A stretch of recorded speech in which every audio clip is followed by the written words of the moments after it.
to A Conversation with History. I'm Harry Kreisler of the Institute of International Studies.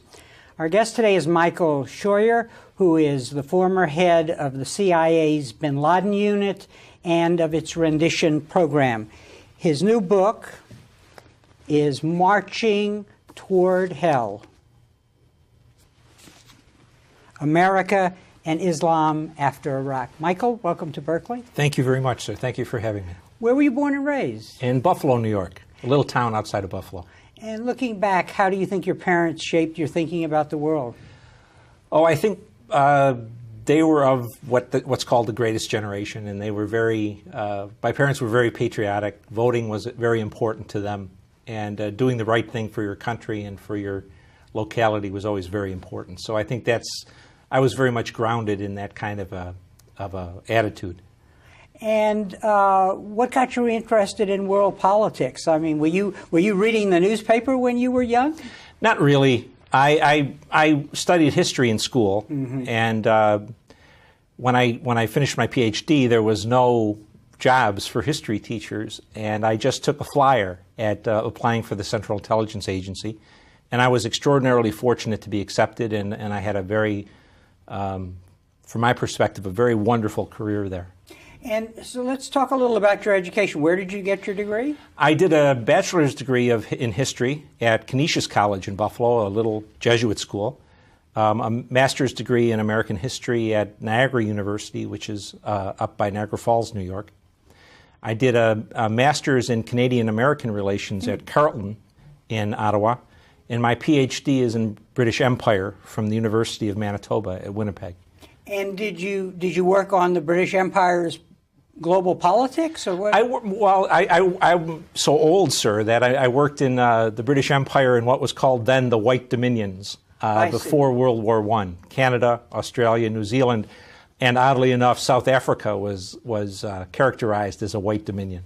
Mm-hmm. So what did you just, by chance, as you said, wind up in the CIA? Well, by desire. Yeah. Because I was working at the time in Buffalo at Union Carbide. I was a crane driver, and I was working outside on the third shift, and I was about ready to take any job that would get me outside, away from being outside. And the agency then under Mr. Reagan and Director Casey were hiring a lot of historians, and I took a chance, and I was very fortunate to be hired. And so the Cold War was still going on when you joined up? Yes. But you chose to actually focus on the Muslim world. I did. I spent 2 years when I first arrived at the agency working on Europe and NATO affairs, and that was pretty deadly in the sense of being uninteresting. And in 1985, I went to work in the Directorate of Operations initially to work on the support program for the Afghan Mujahideen against the Soviet Union in Afghanistan, and I stayed the rest of my career working on Middle Eastern or Islamic things. Help us understand the skills that are required to be a CIA agent. Well, you have to be able to pass the polygraph, first of all. I don't think there's any formula. The agency is a very small d democratic place. If you have a skill of some kind and an academic record that's passable, there's a job for you. I think one of the great things in my career, being trained as a historian, was being able to appreciate the importance of different cultures and different religions on how events are perceived. I think that goes a long way.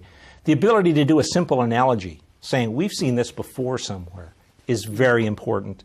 And a high degree of tolerance for bureaucratic lunacy is also very important.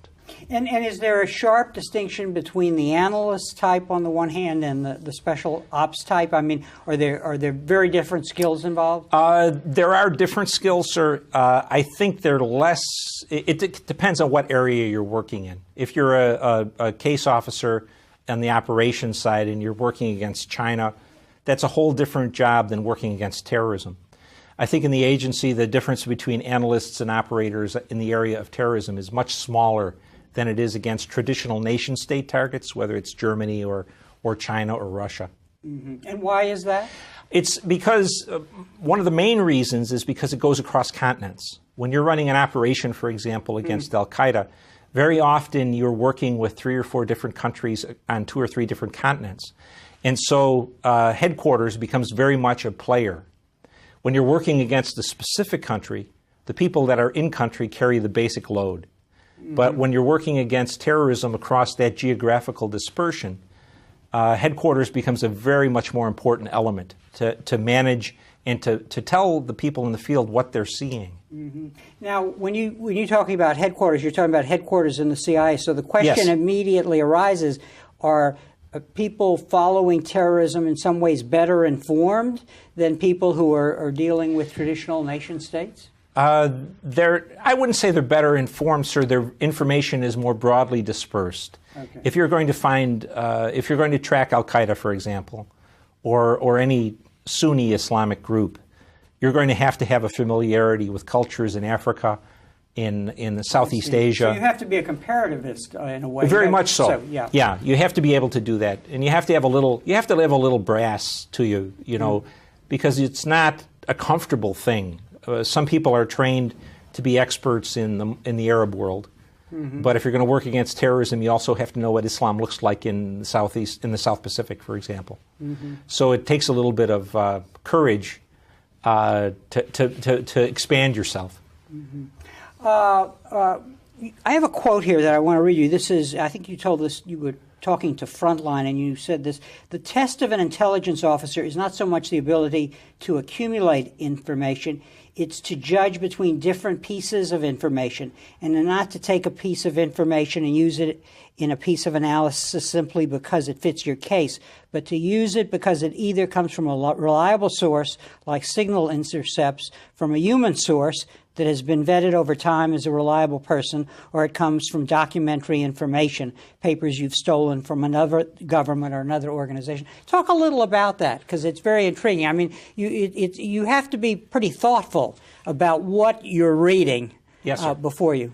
In this age, in the age of the internet, for example, you can basically construct a piece of analysis that proves that you're the Queen of England, really, if you wanted to. Yeah. There's no problem with that.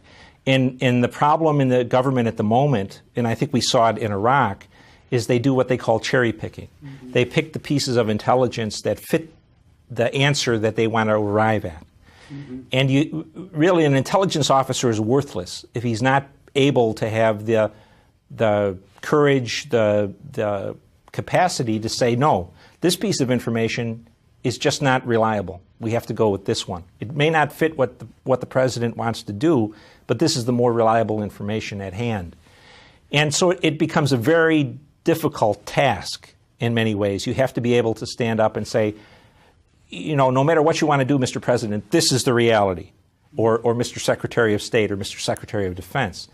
And the amount of information out there is, as you know, sir, astounding. It's overwhelming in many ways. And so in some ways, good intelligence officers today are much more valuable than they've ever been before, because it's their duty to pick between the good things and the bad things, the valid things and the invalid things. Let's take a case study here, and obviously what suggests itself is the Bin Laden unit. How did Bin Laden, let's go back to the origins of that unit. How did what were the circumstances under which he emerged on the radar? Was it the actual attacks against the facilities in Saudi Arabia and so on, or was it even before that you began to see information that was disturbing? Well, we began to see information about Osama Bin Laden during the war against the Soviets in Afghanistan. And truth to tell, we tried to get in touch with him in the late 80s, middle 80s, and he hated us then. He didn't want any part of us. He had his own sources of money, his own sources of arms, and so he wouldn't talk to us. But when we first began to pay very serious attention to him was after the Soviets left Afghanistan in '89. His name began to appear in places like the Balkans, in Eritrea, in Kashmir, in Mindanao. Not that he was in control of what was going on there, but that he was providing everything from inspiration on audio cassettes to false documents to some money to training. And so we really took notice of him by the middle 90s. And he also moved from Afghanistan to Khartoum. And Khartoum, Sudan at the time was ruled by an Islamic party under Hassan Turabi, and was attracting a lot of radical groups into the Sudan. And so it was in Sudan really that we began to focus on him. The reason we set up a unit was primarily because President Clinton's national security advisor, Mr. Lake, was fascinated with the idea of terrorism finances. He believed that if you could cut off the finances, you would stop terrorism. He didn't really believe that religion had anything to do with it. And so at his instigation, we set up a unit to chase bin Laden specifically in November, December 1995. And at what point did you realize that he had crossed a line and was more than just a disturbance on your radar, but actually somebody who posed a threat to the United States? By the end of 1999, sir, we worked hard and we were lucky. They very often go together. By the end of '96, we had been in existence for a year, and we had developed a corpus of information that indicated he was much more than one more Saudi spendthrift who was out there doling out money, that he was a hands-on person who had a plan and had an organization that was far larger than anything we had ever seen by another terrorist group. And we had the very good fortune of having a former member of his organization walk into us in Africa. And it was a man who had embezzled money from al-Qaeda. And he had gone to bin Laden and said, "I've done this." And bin Laden said, "Fine, return the money, all is forgiven." Well, he had spent the money. And so he came into us looking for protection. But the very interesting part was he basically gave us information that corroborated what we had collected over the last year and a half. And so by the end of '96, we knew a couple of things. First, bin Laden was not a Saudi ne'er-do-well. He was a hands-on, smart operator who had a long-term plan. He had an organization that was spread over at least 4 continents, including North America. And he had the desire to attack the United States. And probably most troublingly, in December '96, we found out he had organized a unit in 1992 made up of hard scientists, technicians, and engineers to try to acquire a nuclear weapon. So by the end of '96, we were very certain that this was a brand new phenomenon. 2 questions come up. One is you mentioned that you had worked on the unit supporting the Afghan Mujahideen. Yes. And the question arises in the literature, did we create bin Laden and then he struck back at us after he had been our creation? Or is it much more complicated? And your new book would suggest that he arises out of forces in the Muslim world and is much more than having begun as our agent. Yeah, he never was our agent. Yeah. Not because we didn't want to talk to him or contacted him, because he wouldn't deal with us. But I think it's a case of extreme American arrogance to say that we created this phenomenon. The story of the Afghan covert action program to support the Mujahideen is basically that we allowed the Afghans to kill Soviets with AK-47s instead of Lee Enfield rifles. The glory of that victory doesn't go to the Americans at all. It goes to the Afghans. But the whole concept that we created bin Laden really is another one of those blind spots that America has when it comes to trying to understand the influence of religion in the Muslim world. Bin Laden is a emanation of the sort of awakening in Sunni Islam that came after the defeat of the Soviets in Afghanistan. Allah delivered to Muslim people a victory over one of the world's 2 great superpowers. We also have a tendency to think that he is only credible if we talk about him. President Clinton, for example, went 18 months and never said bin Laden. Mr. Bush did about the same thing. And that, to me, is also an arrogance. Bin Laden is credible in the Muslim world because he's defied the Americans for a dozen years, and is still alive, has hurt us, has become something of a Robin Hood, an heir to billions who chose to drink Afghan water for 25 years and was wounded in combat 4 times. So I think we do ourselves a great disservice to believe that we are his creator. He's much more dangerous than anything we could possibly be responsible for. And you feel strongly that President Clinton missed many opportunities to both kill him or capture him. I think 8 times that... 10 times, sir. 10 times, yeah. And I should be very clear. A bureaucrat like myself is never going to make the decision to pull the trigger on anyone. But when President Clinton says he took every opportunity he had to kill bin Laden, that's clearly not the case. He had 2 chances to try to capture him using CIA assets, and 8 different chances that I'm aware of to kill him using U.S. military air power. And in the space of 1 year, May 98 to May 99. But if I can add, the one discouraging part of my career, and I had a great career, was to find that presidents of either party are very often not prone to protect Americans first. They're worried about what will the Europeans say about me, what will the Muslim world say. Mr. Bush is no less responsible than Mr. Clinton in that regard. He had a chance to kill Osama Bin Laden or capture him at Tora Bora in 2001, and they were afraid to take American casualties, so they didn't do it. He could have killed Abu Musab Zarqawi every day for a year before the invasion of Iraq, and he didn't do it. So I think one thing that should be a very great concern to Americans in this presidential year is that they're electing presidents who don't put the security of our country, of our children, first.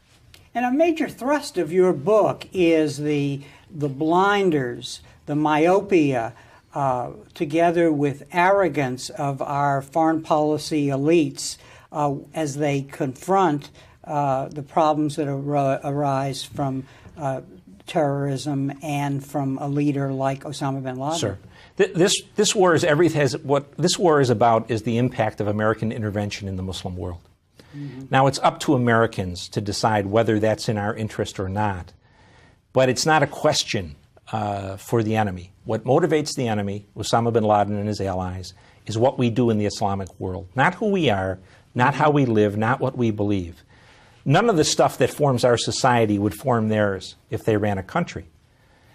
But they're not blowing themselves up because we have women in the workplace. They're blowing themselves up because we are on, take your pick, the Arabian Peninsula, because we support the Russians in Chechnya, because we're in Iraq and Afghanistan, or because, probably most importantly, we have supported police states in the Arab world for the last 50 years. And you add to that the support of Israel, yes, and also our dependence on energy.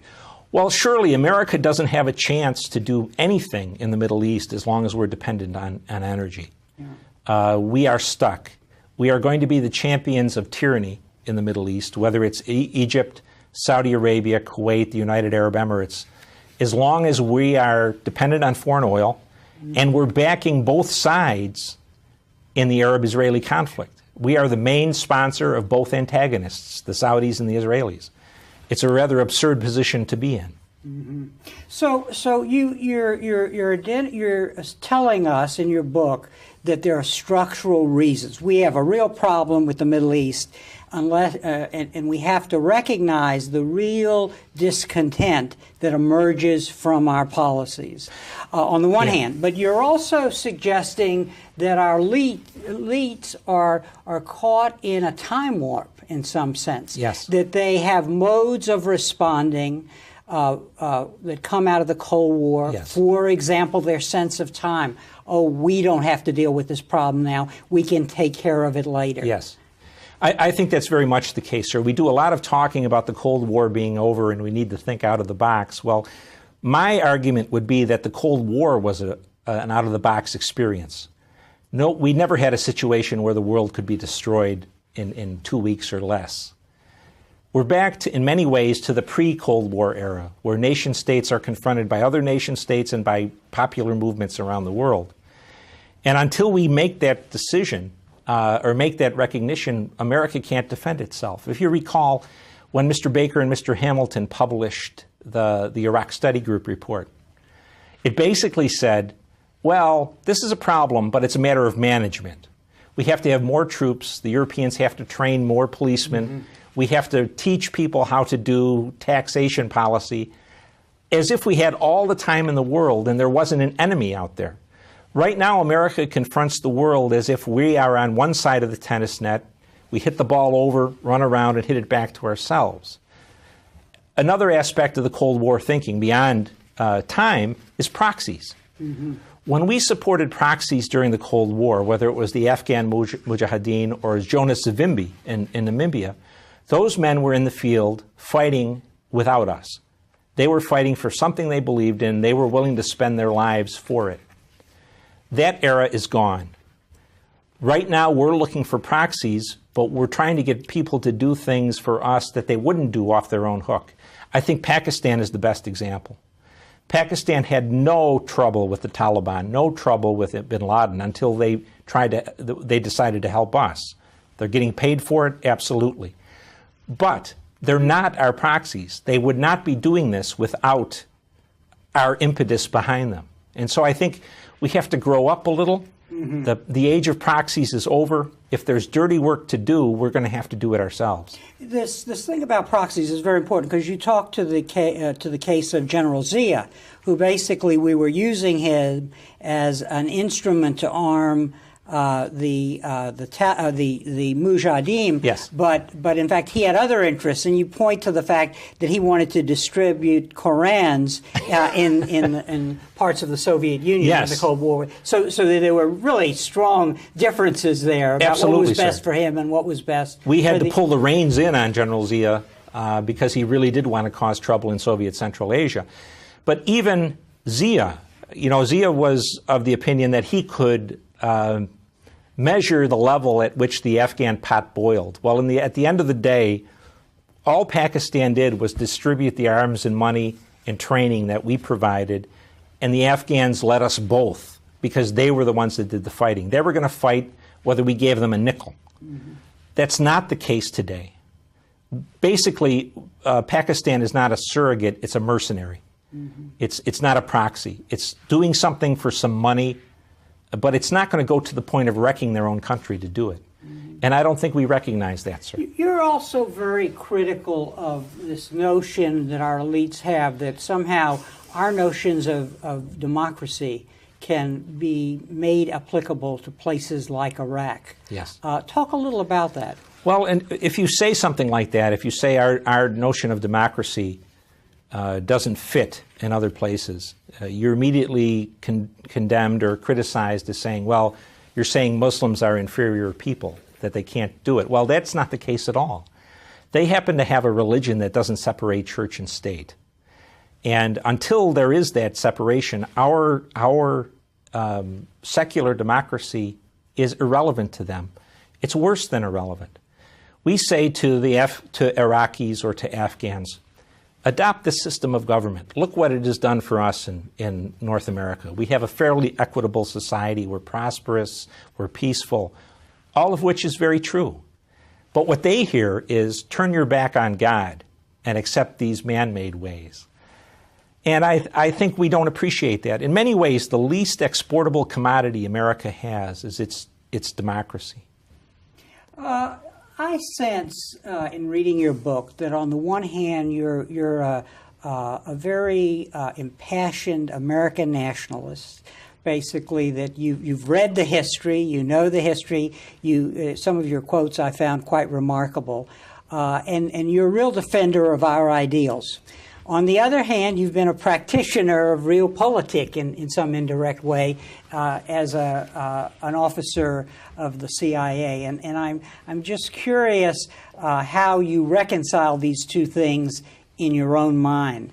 And the case in point would be the rendition program, basically, because I know you, in leading that program, and we should explain to our audience, explain to our audience what the rendition program was and how it came about. The rendition program began in the middle to late year of 1995. We had begun to discover Al-Qaeda and other groups were much more powerful and dispersed than we had thought. Mr. Lake, then the National Security Advisor, the President, Mr. Clinton, and Mr. Berger ordered the CIA to begin to dismantle al-Qaeda cells around the world. And we said, yes, we're the president's service organization. What do you want to do with these people? And they said, that's up to you.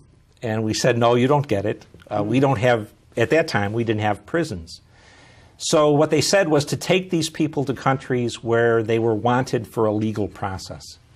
Where they were, I'm sorry, say? Where they were wanted for a legal process. In other words, they were wanted individuals. They were outlaws. Yeah, right. They were there was a warrant for them, or they had been convicted in absentia. Okay. They were terrorists or other kinds of criminals, which in many ways limited our ability to operate against al-Qaeda because there was only a limited number of that species out there. Okay. But under Mr. Clinton, we were to take them off the street and arrange for them to be returned to the government that wanted them for a judicial process. The goals of the program, very simply at the start, were two things. First, to get people off the street who were either involved in attacks against America or were planning attacks or our allies. And the second thing was to get from them at the time of their capture whatever paper or electronic documents they had at the time on them, because they never expected the Americans to read those. Mm-hmm. There was no plan really at all to interrogate them, primarily because al-Qaeda trains its people to be very tough to interrogate. They either fabricate information or they give you a lot of information that's accurate, but you spend your time running it down and it doesn't lead you anywhere because it's dated. But that was the goal of the program until Mr. Bush came in, and then we began holding people ourselves. Okay, and the initial program was signed off by President Clinton or by his national security? No, it was signed off by the president. There's no program that's described as covert action that can be conducted by the agency without the president's approval, and with the approval of both intelligence committees in the House, the Senate, and the Congress. All of those people seem to have forgotten that they approved this at the time, but nonetheless, that's the way the system works. The CIA is peculiarly the instrument of the President of the United States, whether he's a Republican or a Democrat, sir. But let's be clear about this. So in the initial form, when you were involved, there really was no interrogation of the prisoners. They were just seized, basically, and then turned over to the Egyptians. But we must have suspected that the Egyptians or whoever might wind up torturing these. Well, people. sure. And we went back to the White House and we said, "Listen, this is what we plan to do. Do you want us to do it?" Yes, was the answer. Okay. Well, we're going to take them to countries where they're wanted, but your State Department every year is going to say that country is a human rights abuser or its judicial processes are not what we want them to be. And everybody kind of puckered up and said, oh, that may be a problem. And they said, well, can you get these countries to say we will treat these rendered people according to our own laws? I see. And we said, yeah, we're pretty sure that country X will treat them according, but that doesn't get you off the hook. Yeah. But that's as far as it went. Now, President Clinton and Mr. Berger have said that they insisted on guarantees that these prisoners would be treated according to American standards or international law. Now, I was there, I ran the operations. That was never a requirement that I knew of. That's entirely a kind of after-the-fact defense of what was done. Now, this raises an interesting question, which is how programs morph into something else. And what I want to get at is I find you in your work a very strong defender of what we're about, basically, the ideals of due process, of liberty, of what our founding fathers were about. But in this world of international politics, we wind up doing things. And I want to ask you what you see as the way that things that we do abroad come back to haunt us and change who we are. I think one thing I would say, sir, is that over the course of my career, because the presidents of the United States have been increasingly unwilling to use U.S. military power to effect, they use it very temperately. They don't think they can win wars anymore with it. The price of that has been an increased use of covert action, whether it's by special forces in the military or by the CIA. And by its nature, that falls into kind of a secretive, dirty war category. And so I think we end up doing things, when you don't do the hard things, I think, sometimes you end up doing the extreme things. It's hard to win a war. And if you don't do that, you end up still having to defend America, but you try to do it in another way, whether it's renditions or some other kind of covert action program. So I think what we're seeing is the tradition of American presidents in the last 3 administrations to increasingly use covert action. And the problem is it can be effective in a very small scale, but it can't defend America by itself. It has to be complemented by something else, whether it's military, public diplomacy, economic policy, whatever it is. But for my own 2 cents worth, I've never looked at foreign policy as something that defines what America is. It defends what America is. And foreign policy is to make sure that the scope and the area of liberty and freedom, of equality of condition at home expands, not overseas. I have no qualm about doing whatever the president orders as long as it's legal to defend the United States. So in what we get after 9/11 is this program that you've just described being sort of out there and morphing into something that was very different and that could then pose a threat to who we are. Well, it was different in degree, certainly. After 9/11, Richard Betts from Columbia has written that only in America could the U.S. military not be prepared to defend the United States proper. After 9/11, the CIA was about the only game in town. The Bush White House pushed on the CIA to accelerate the rendition program. Under Mr. Clinton, we had focused on very senior al-Qaeda people. That went down a little bit. The bar went down a little bit, and we began to pick other people up. In addition, we also began holding people, which has always been odd to me. I would have thought that the Human Rights Committee community would rather have Americans holding people than the Egyptians, but apparently not. And for some reason, the Bush administration thought we would be better at interrogating than other people. So we began doing that. I think the real problem was that we didn't take advantage of the international agreements that were out there. I believe we're at war with these people. These are not criminals. These are not gangsters. These are prisoners of war. We should have treated them as such. We put them in a stockade like we did Germans and Japanese, let the Red Cross in, and let them write letters to their mom, all of that stuff. And I think that would have saved America a lot of grief. But really, sir, the real issue here is, for the first time in Western history, we're fighting an enemy that we have prisoners of war we probably can never release. Because of their religious motivation, if we release them, they will go back to what they were doing beforehand. And we've had close to 4 dozen people that were released from Guantanamo that we have either killed on the battlefield in Iraq or Afghanistan or recaptured after their initial release. So a problem for the Western community is, what do we do with these people? But so far we haven't discussed that at all. And should they be put in our court system, or should there be new international protocols to deal with them? Well, I think there's going to have to be the latter, sir. When we set up the program in '95, the Department of Justice was very clear that the American court system could not accommodate them. The CIA has never physically grabbed someone. The rendition program is finding a target in a country where the country's government will arrest him and then deliver him to a third country that wants him for judicial processes. That's the way the system works. Originally. Yeah. The problem is that, again, that's a very, very limited way to defend America. And I don't think it's it was never designed, let me say, it was never designed to be the U.S. counterterrorism program. It was designed to complement the efforts of all the other departments. It's turned out to be the only U.S. government counterterrorism program that's been effective, and increasingly less effective because now it's become a political football.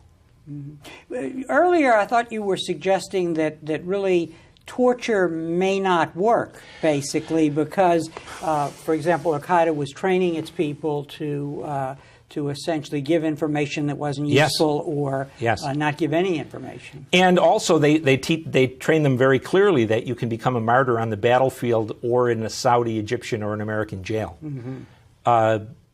I was never one who thought it was worth paying much attention to interrogating people. Now, General Hayden, who's now the chief of CIA, has said that they've acquired very important information through what they call enhanced interrogation techniques. I'm not in a position to know to disprove that. So I think if General Hayden says that that's the case, then that's probably exactly what's going on at the moment, that we are getting important information from the prisoners that we have captured. Mm-hmm. But I'm not one that thinks interrogations bring you an awful lot. Let's get back to your argument about American elites, because what you're saying is that their myopia, which comes from their arrogance, from the atavisms left from the Cold War, from their conceptual errors, for example, the enemy is a nation state, it's Iraq, it's not a terrorist group, that all of these things, including, by the way, your argument that they want to put things off because they're focused on their political situation and the electoral process and so on. That all of these things, problems lead our elites to essentially go after the wrong instruments, basically, in dealing with the problem. I think that's very much the case, sir, and especially the latter. The political process has pervaded everything. There is no discussion of how best to defend America without having two opposing partisan views. There's no united approach to it. And if there's a touch of genius in Bin Laden, and I think there is, is that he's identified U.S. foreign policies as an attack on Islam. And that set of foreign policies is inextricably bound up with American domestic politics. Israel. You know, a martyrdom operation is at hand for any American politician who criticizes Israel or questions the value of the relationship. You mean political martyrdom. Political martyrdom. No politician that we've encountered yet has been willing to run on the platform of we need to make sure we're energy self-sufficient, and so prices have to go up. No one in any of the political parties is willing to say, we're going to spend the lives of your sons and daughters so the Saudi government family can continue to steal the profits from their people and put them in banks in Switzerland.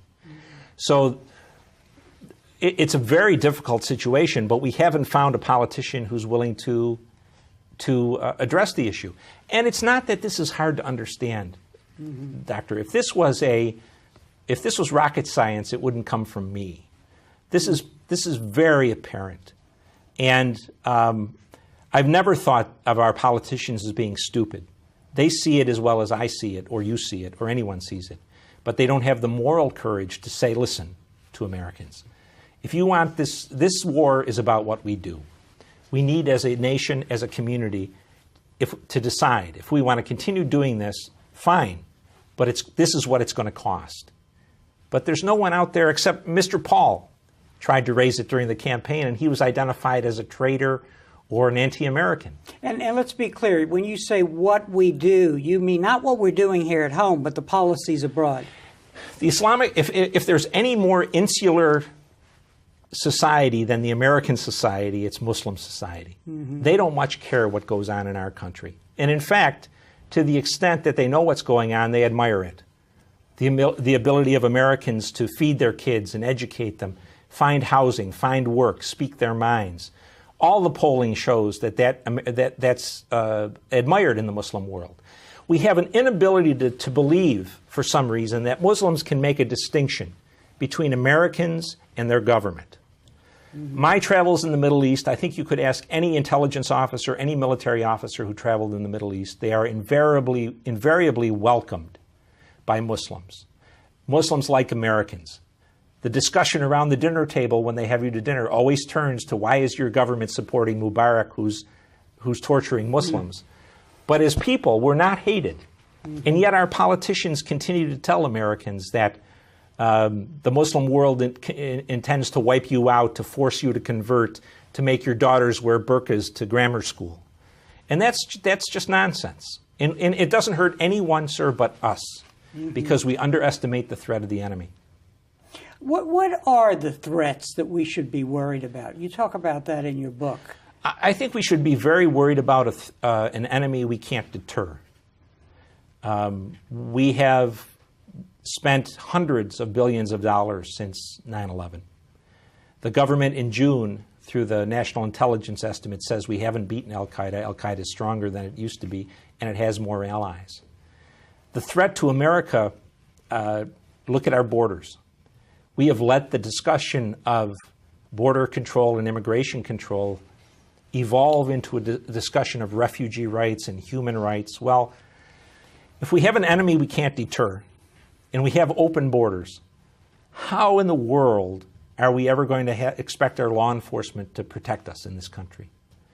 But it's another issue that our politicians won't take on.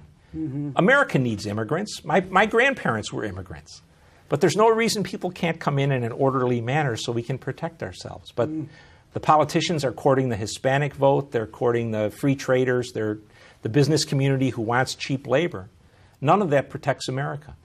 One of the criticisms that I think one can make against your book and your ideas is there are probably many, sir. Yeah, well, let's talk about one. And that is that America is really, at this point in time, probably still the most important global power. And with that global power comes global responsibility and global interests.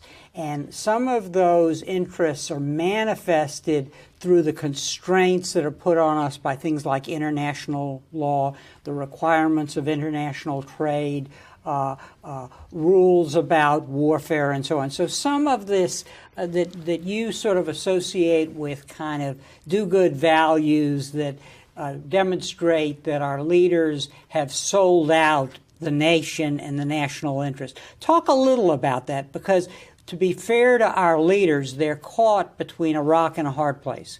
On the one hand, the narrow national interests that a middle great power like France or Britain would have, versus those set of interests that a global power has, but the additional ones of global responsibility. You can be a global power without being an interventionist power.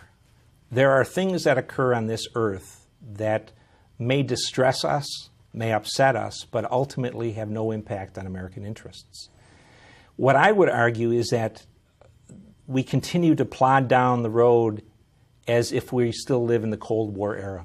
The Cold War was really a period of extraordinary peace in the world and prosperity. It was a dangerous, terrible situation, but once the Soviets acquired nuclear weapons, there was a standoff, and there was a certain amount of peace. The rules of the Cold War don't apply anymore in all instances. We're certainly not, for example, we don't have the bottomless pit of goodwill that we had during the Cold War.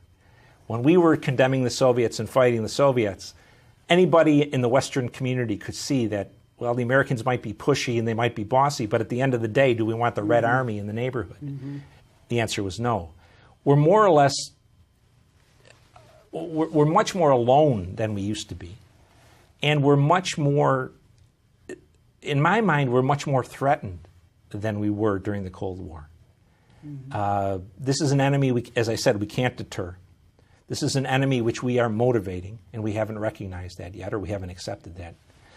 And I personally think that it's a excuse to say, well, we have international agreements, we have this, we have that.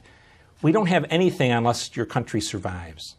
And no country has a right to survive. No, it's not in the Ten Commandments. It's not given by God. You survive if you can. And I think America has to begin to realize that it is a vulnerable country. You know, just take energy. people always fall back when you talk about energy to say, well, it's a fungible commodity, let the market take care of it. Well, we as Americans have frittered away our freedom of making a decision between peace and war on energy. If something happens, not only in the Muslim world, but if something happens in the Gulf of Guinea that stops production, we will go to war to restore it. So I think, you know, there's certainly leftover international regulations, international ideas that you have to cope with. But I think we've lost the idea that the first job of American politicians is not to be citizens of the world, but to be citizens of America.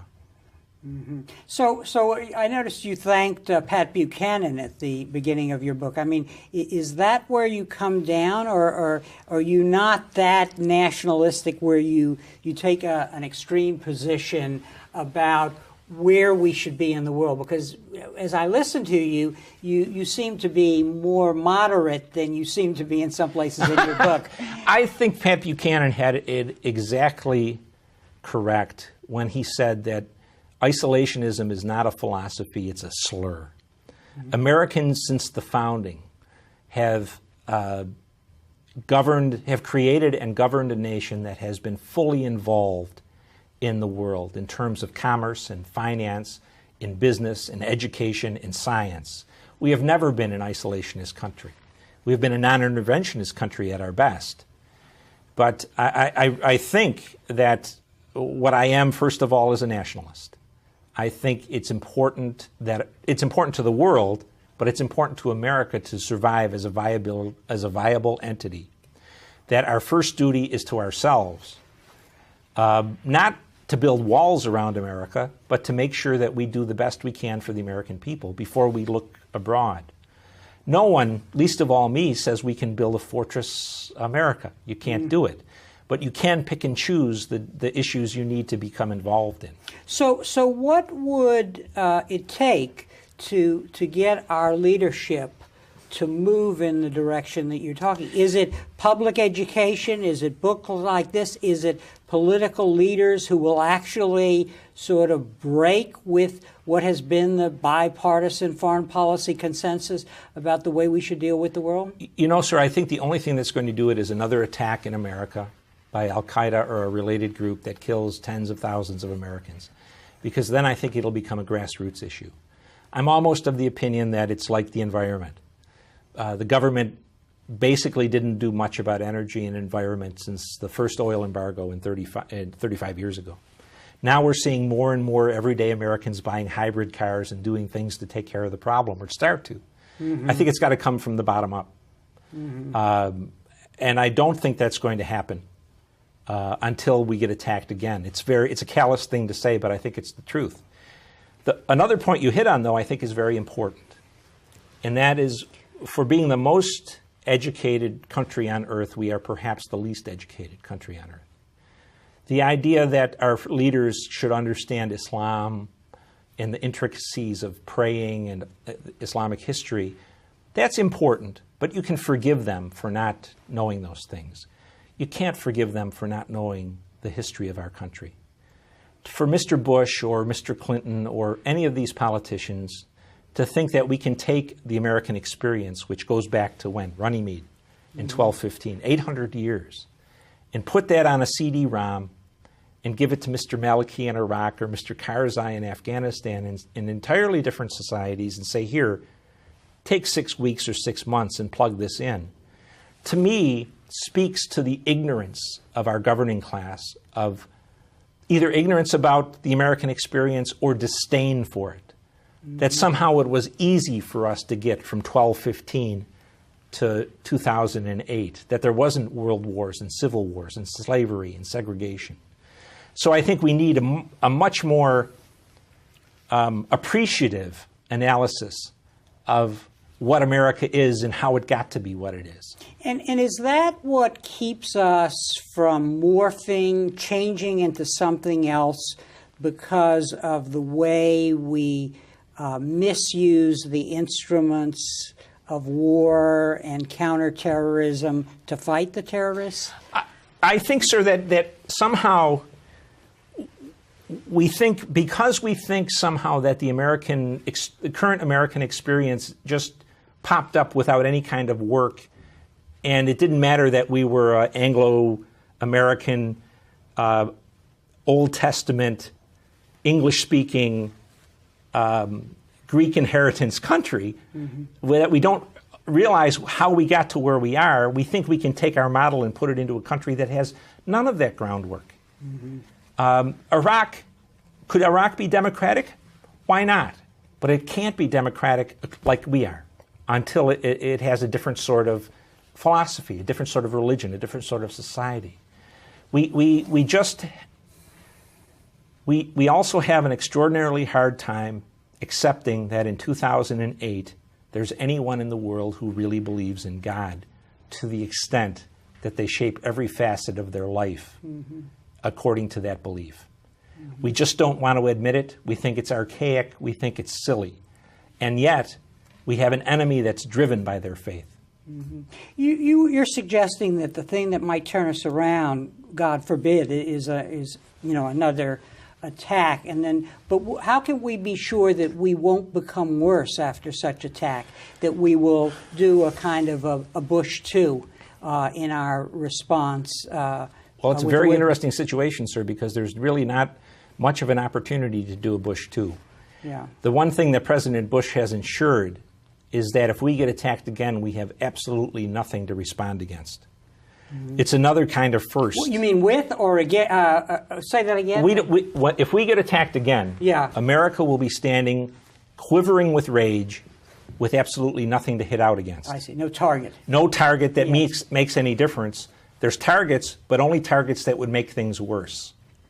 And that may be a first in world history. That, for example, the greatest power on earth could lose a city to a nuclear device and have absolutely nothing to respond against. I think right now, if it happened in the next 8 months, we'd kick hell out of the Iranians. But after that, there's no target. I'm curious. You are a person who left the CIA. In some ways, you're a dissenter from American opinion. What have been the costs to you? And have you lost the support of your colleagues who were once in the CIA? Or I know you have not used secret sources in any of these publications. It's your ideas and what's in the public domain. But talk a little about that, because you're in Berkeley, and hey, we're about dissent. Sure. I think the bulk of what I say is boilerplate to the people who work this issue. There's virtually no one in the intelligence community at the working level or the mid-level management who thinks that this war has anything to do with the way we live or what we think. I don't know what the agency thinks of me. All of my work has to be vetted by them before it's published, and I get along very well with the people who do that. And I left, the only cost to me of what I've done is I left a job that I loved. I had no animosity toward the agency when I left. I still think it's the best place to work. I resigned because I thought the 9/11 Commission had hurt America by not finding anyone responsible for anything before 9/11. And I couldn't speak about that from the agency, so I left. So I have no gripes. I think if I could go back to the agency, I'd go back tomorrow. One last question, a brief answer. How would you advise students who sort of want to be involved in international politics, who want to represent the United States or work for the United States in dealing with the Muslim world? I think my own view, and it's a terribly biased view, but I think the agency, as I said, is the best place to work in the world. I think it attracts the best and the brightest in America. And it's a job very worth doing, and it's a job that has kind of immediate gratification because it's something that matters every day.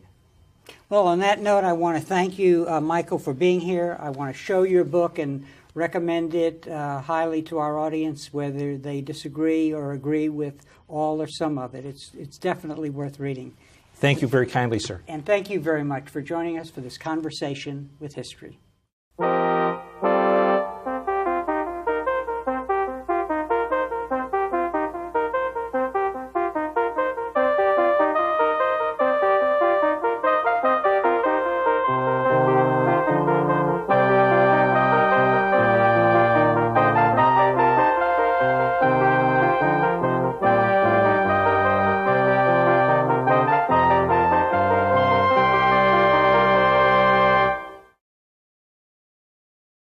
what got you interested in world politics? I mean, were you reading the newspaper when you were young?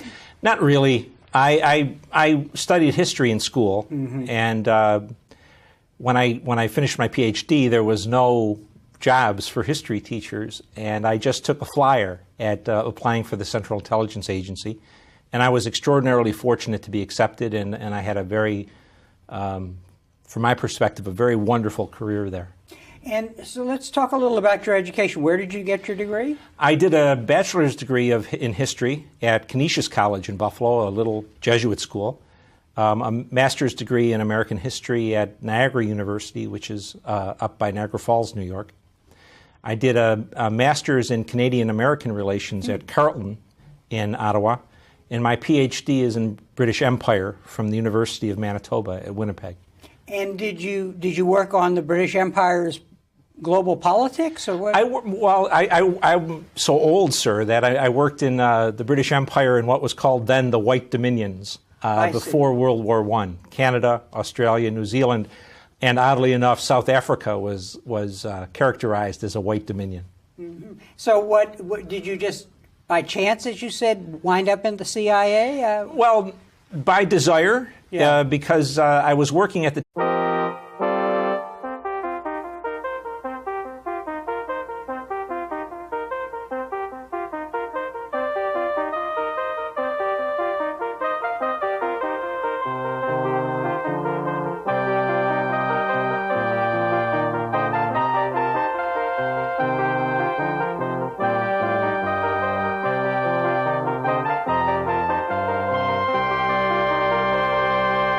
Welcome to A Conversation with History. I'm Harry Kreisler of the Institute of International Studies.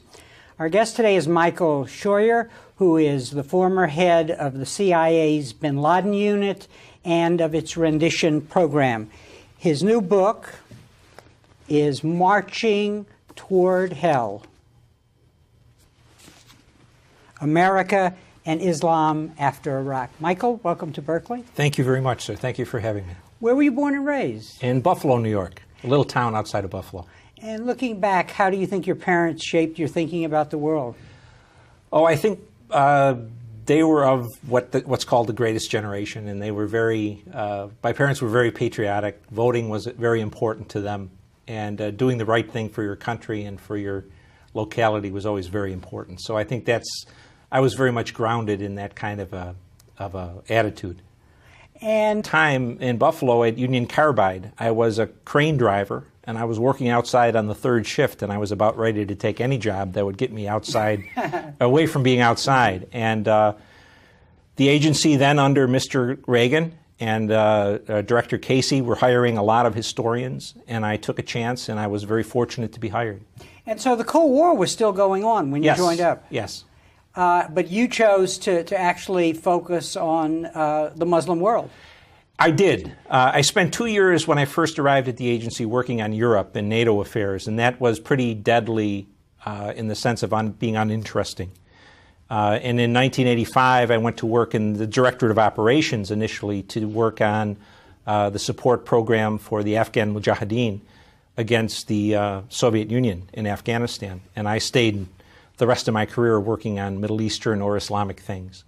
Help us understand the skills that are required to be a CIA agent. Well, you have to be able to pass the polygraph, first of all. I don't think there's any formula. The agency is a very small d democratic place. If you have a skill of some kind and an academic record that's passable, there's a job for you. I think one of the great things in my career, being trained as a historian, was being able to appreciate the importance of different cultures and different religions on how events are perceived. I think that goes a long way. The ability to do a simple analogy, saying we've seen this before somewhere, is very important. And a high degree of tolerance for bureaucratic lunacy is also very important. And is there a sharp distinction between the analyst type on the one hand and the special ops type? I mean, are there very different skills involved? There are different skills, sir. I think they're less. It depends on what area you're working in. If you're a case officer, on the operations side and you're working against China, that's a whole different job than working against terrorism. I think in the agency, the difference between analysts and operators in the area of terrorism is much smaller than it is against traditional nation-state targets, whether it's Germany or China or Russia. Mm-hmm. And why is that? It's because one of the main reasons is because it goes across continents. When you're running an operation, for example, against Al-Qaeda, very often you're working with 3 or 4 different countries on 2 or 3 different continents. And so headquarters becomes very much a player. When you're working against a specific country, the people that are in country carry the basic load. Mm-hmm. But when you're working against terrorism across that geographical dispersion, headquarters becomes a very much more important element to manage and to tell the people in the field what they're seeing. Mm-hmm.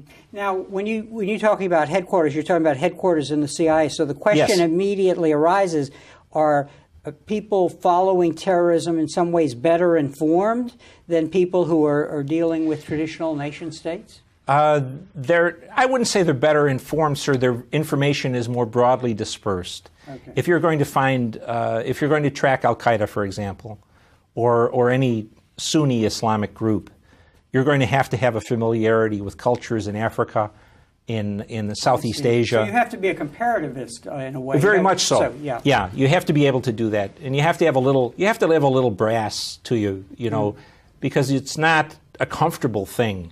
Some people are trained to be experts in the Arab world, but if you're going to work against terrorism, you also have to know what Islam looks like in the South Pacific, for example. So it takes a little bit of courage to expand yourself. I have a quote here that I want to read you. This is, I think you told this, you were talking to Frontline, and you said this: the test of an intelligence officer is not so much the ability to accumulate information, it's to judge between different pieces of information and not to